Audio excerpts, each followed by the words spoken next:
All right, so today is a pretty exciting talk. You're going to get two talks. I'll be doing a little bit about food reintroduction, detox type stuff, and then Aida is going to talk about some allergies. And what we'll find is actually the two topics really nicely blend together, because when we talk about food reintroduction, really what we're talking about are food sensitivities and things like that.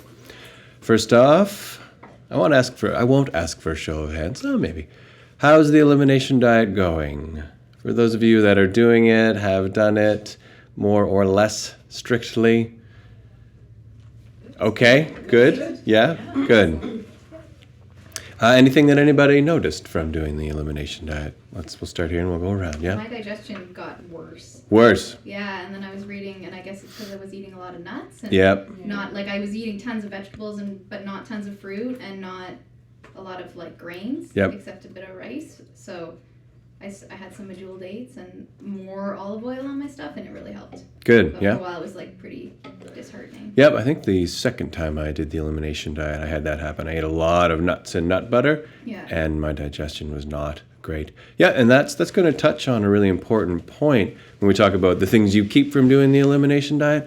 Awareness is really one of the biggest things that you gain from doing this. Beyond detox, beyond food sensitivities, you learn a little bit more about how your body works. You learn a little bit more about the awareness of how it feels when things aren't quite like they could be or should be. Okay, what else do people notice? We'll go here. When I was exercising, I was having trouble connecting with getting all the parts of my body to connect with each other. And I find that as the elimination diet has progressed, I can connect more with my body. Great. Exercise. Yeah, so that's, again, that same idea of connecting with the body more thoroughly. Often we are disconnected from our bodies, or at least parts of our bodies are not quite as online as others.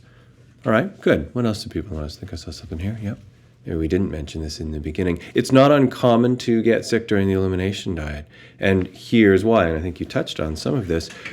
After you eliminate some toxins and you give your body a good amount of the things it needs to do its job well, sometimes it says, all right, let's go for it, and it actually gets quite sick. Sometimes when things are run down, the body lacks the resources to actually make a full immune response. So when it all of a sudden has the resources to do that, sometimes that's exactly what we see, is that the body will get sick. And often people will say, I got really sick.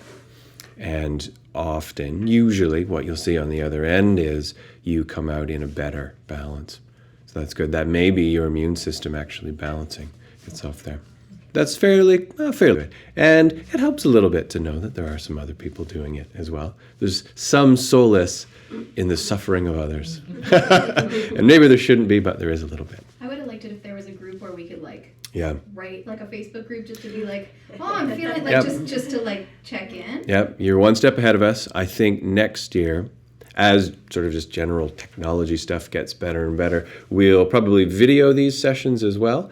But we'll also add it will be a Facebook group where people can share recipes, ideas, how they're feeling. It creates commiserate if that helps, and share experiences, even share recipes and things like that. Good. Okay. Let's talk about what we do to wrap up the elimination diet. You probably want to celebrate. And this is important. You do want to celebrate. You've just done something great for yourself, and you should celebrate. Somehow. How should you not celebrate? By binging on things. Yeah. Chocolate. By doing all of the things you've been avoiding in one evening. How do you think you'll feel?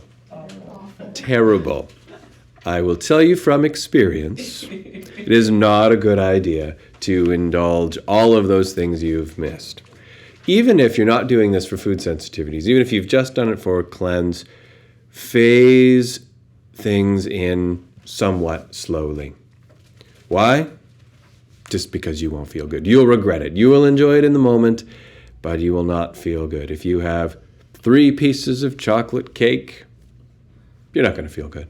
You'll feel worse than probably if you'd done it before, because right now your body's doing pretty well. Your body has a heightened sensitivity to things that are not good for it, and you will find that your body has a heightened aversion to some of those things. And that's a good thing when we talk about awareness of the body. but you do want to be careful when you're reintroducing foods. So you've just done the elimination diet for 3 weeks. And some of you are probably feeling great. I didn't hear anybody mention it, but this happens usually every year. Someone says, "This feels great. I want to keep going." Should you keep going? You don't know the answer to this. Should you keep going? The answer is no. You can keep the best parts. Often we can say, you can keep 80% of what we've done, of what you've done, but don't try to keep 100%. Why not? Because it's just too much work. That's right. That's right. Good. An honest answer. It is. It's too much work. It's too much stress. And Inconvenient. it's inconvenient. It's socially inconvenient. It's socially blocking from a lot of the things that we do. Things like food, coffee, or alcohol. Those are some of the most common ways we share social moments. And the idea of allowing some of that back in so that you can ease that stress. It is stressful to do this for 3 weeks. It's very stressful to try and do this indefinitely. Therefore, don't try to do it indefinitely. Is it terrible to have a slice of pizza, a cookie, a glass of wine sometimes? No. Definite answer is no. It is completely fine to do those things. You should, if you want, if you don't want to, you don't have to, but you should, if you want, do those things when you want and in those times. So the idea of keep 80% of this is try to eat pretty well 80% of the time. And 20% of the time, don't worry about it at all. Have a slice of pizza. I happen to like pizza. Have a slice of pizza, totally guilt-free. Yep, I've generally eat pretty well. Okay, I'm going to have a slice of pizza tonight. It's Saturday night, I'm going to have a slice of pizza. Crazy, right? No problem. No problem. If you find that you're starting to have pizza 3 or 4 times a week, is that out of balance? Probably. Probably that's more than your body can handle, and you get back into that state of accumulating toxins and other things. How does that sound? Right? Pretty good? Mm-hmm. Good. It should sound pretty good. Okay. That's really it. A lot of what I'm going to speak about is very straightforward. That's really it for detoxing and for the detoxification side of reintroduction. Don't do it all at once, and don't try to not do it at all. Include some things. Now we'll switch into how to reintroduce foods and what you're looking for, unless there are any other questions about detox. Okay, let's talk about reintro of foods. The main reason we take our time sometimes doing food reintroduction is for food sensitivities.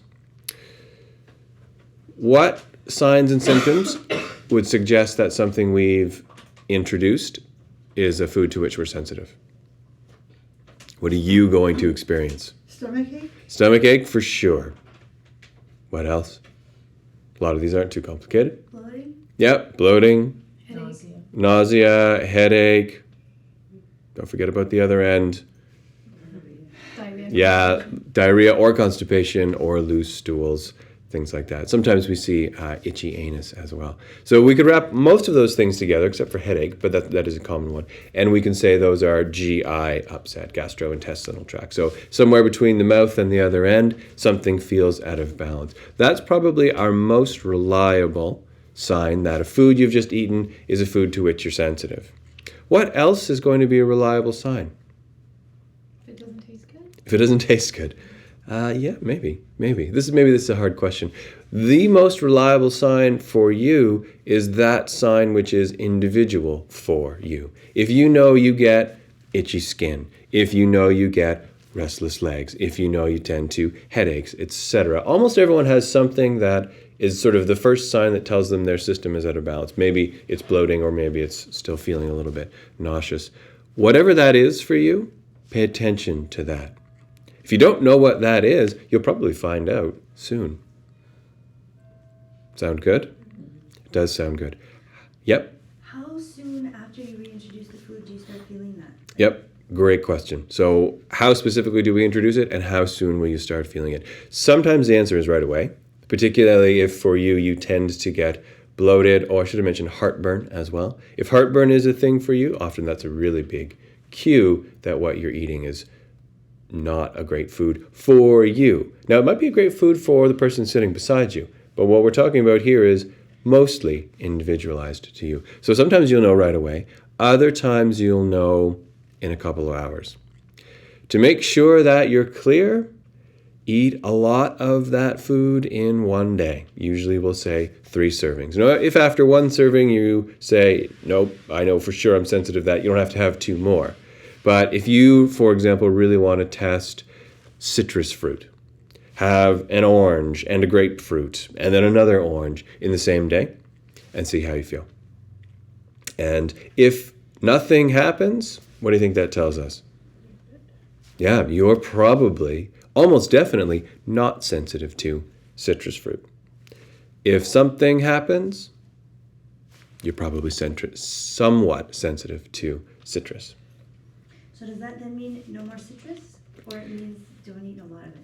It means that's a good question as well. It means for the remainder of the reintroduction testing period, no more citrus. But one of the things we learn from all of this is what our threshold levels of these foods can be.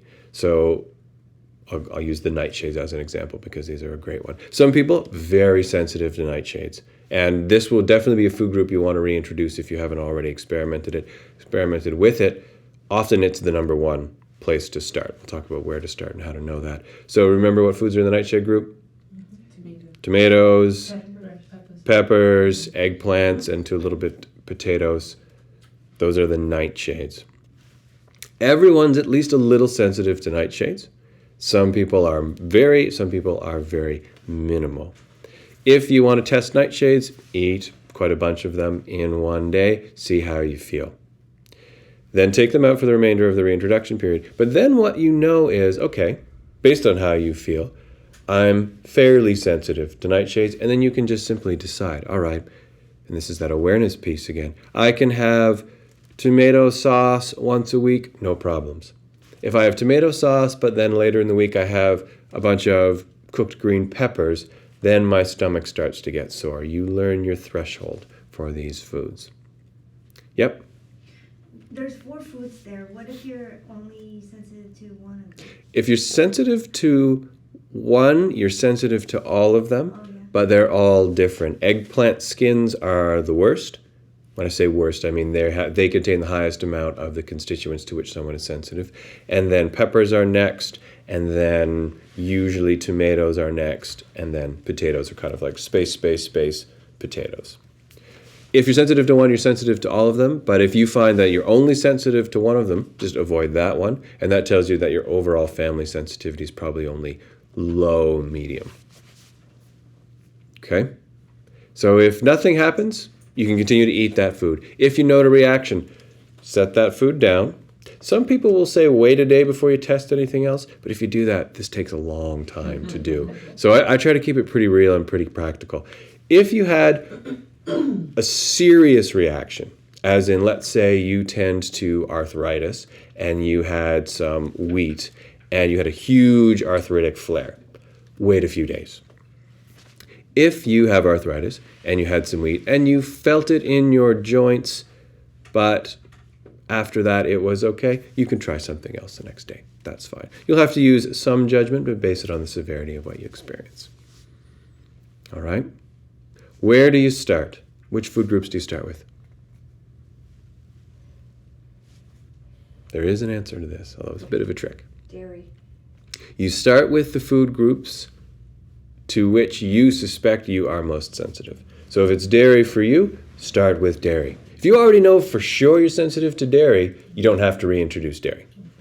And on that topic as well, if you don't want to test sugar, alcohol, and coffee, if you're saying, you know what, I'm doing pretty well with sugar, alcohol, and coffee, I'm just going to keep this streak going as long as I can, that, go ahead, as long as you want. Do you have to? No. But if you feel good, keep going. You don't have to test those specifically. So dairy is often one of the first ones that we test. We mentioned nightshades as another high likelihood food that you want to specifically test. Anything else you want to test? Eggs.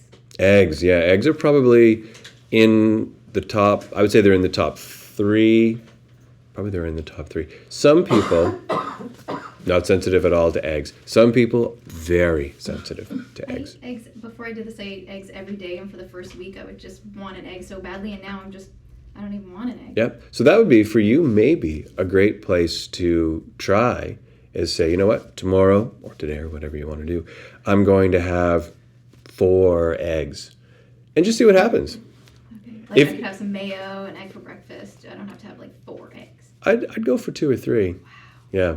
See how you feel. Now, if that's a lot, That seems obscene to me. okay, well, you can dial it down a little bit. Don't stuff yourself with eggs. That's okay. But maybe then eggs is something that you start with in testing. So we've mentioned eggs, nightshades, we heard dairy, we mentioned wheat as well. Wheat is a bit of a tricky one. It got a really bad name for a long time. For a while, everyone just thought, oh no, wheat equals terrible for everyone. Conveniently, not true. Some people are very sensitive to wheat and gluten. That's correct. Other people are not sensitive at all, and a lot of people fit somewhere in the middle where they can have a reasonable amount, no problem. Beyond that, they don't feel good. Wheat is probably one of the most important ones to find your own individual threshold with. Why? Because wheat is everywhere. Everywhere. Breads, pastas, you try going out to eat, almost guaranteed there'll be some wheat in there somewhere. Try to find your own individual levels, as in, okay, I can get away with a sandwich 3 times a week, but beyond that, a little bit too much. Or I can have pasta 2 nights a week, but if I have more than that, I don't feel good. Wheat and dairy both actually have a couple other things to watch out for that are not related to the GI. Does anyone know what they are? Pimples. Yeah, acne for sure can be a big one, especially for dairy, but a little bit for wheat as well. What else? So usually in this one, no, I'd say probably evenly with both of them. Feelings of heaviness, fogginess, lethargy, just kind of a bogged down kind of feeling. We see those with both wheat and dairy. Again, not everybody will, but people to whom those foods are sensitizing, that's one of the things to look out for. If you want to test, let's say tomorrow you say, I want to test wheat first, and you have some toast for breakfast, and you have a sandwich for lunch, and you have pasta for dinner. How do you feel at the end of the day? If you feel sluggish and heavy, then probably you're sensitive to wheat. Yep. So if I tested dairy first, that piece of cheese, and that was good, and the next day I want to test egg, can I have cheese with my egg? If you really want to test eggs specifically, I'd probably say just set it aside for a day. Right, so Yeah. do sort of standalone. Yeah. So even like a wheat bread, it's almost no dairy, like don't put butter on it, maybe put oil on it or something. Yep. The more specific, that's a good point. The more specific you want to be, the more you want to test each item in isolation. Okay. If you've never done anything like this before, try to test each item in isolation. If you have an okay idea of your sensitivities, worry about it less. But start with the one you want to test the most, and then work your way down. Okay. What's the difference between allergy and sensitivity? Okay. Besides, sometimes people that are allergic, they eat something and they die. They die, yeah. That is definitely an allergy. So, good question. The difference between allergy and sensitivity. Allergy often has to do with how it's mediated by the immune system. The classic type 1, we call it an anaphylactic immune response, is IgE mediated. That's just a type of immune cell in your body.